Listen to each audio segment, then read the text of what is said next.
The French, Didi, seem blessed with talent. They seem, I think, just from what I've read, general consensus is they have the best squad or thereabouts in the tournament. You think of the likes of Mbappe, obviously, Antoine Griezmann, fantastic players, skillful players, TT, Pogba, Eamon's pal.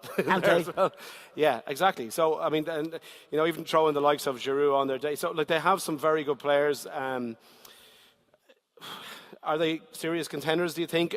French typically have been the force of their own downfall in terms of the lack of unity in the squad, but maybe there's something different about this squad. We don't.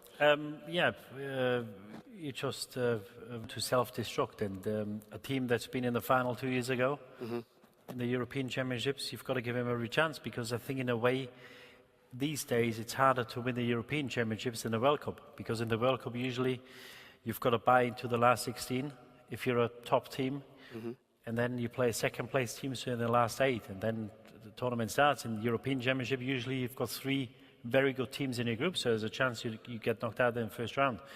I think I wouldn't worry too much about the players who are in the squad for France, because as you said, they've got probably a squad as talented as anybody, bar Brazil maybe in the tournament.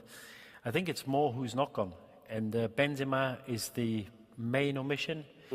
There's been talk about a video that's been posted years ago where people took each other to court, and I think he identified him as a player who disrupts. And if France stay united, I watched a game they played last week, not America, they played before the US, they played somebody else. Ireland.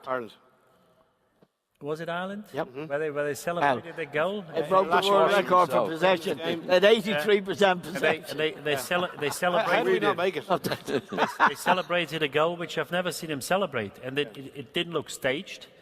And I'm not a big fan of celebration and you know, doing mad stuff, but they celebrated, and it looked genuine, and it really looked to me that Deschamps, in the time he's been there, created a team spirit and ingrained in their brains, you could make history if you don't self-destruct. If you stay united, if you stay together, nobody is as good as you, or maybe 1 or 2 teams are as good. Well, then, you know, on the day, with a bit of luck, we can really win this. And I would give the French the best chance of them all.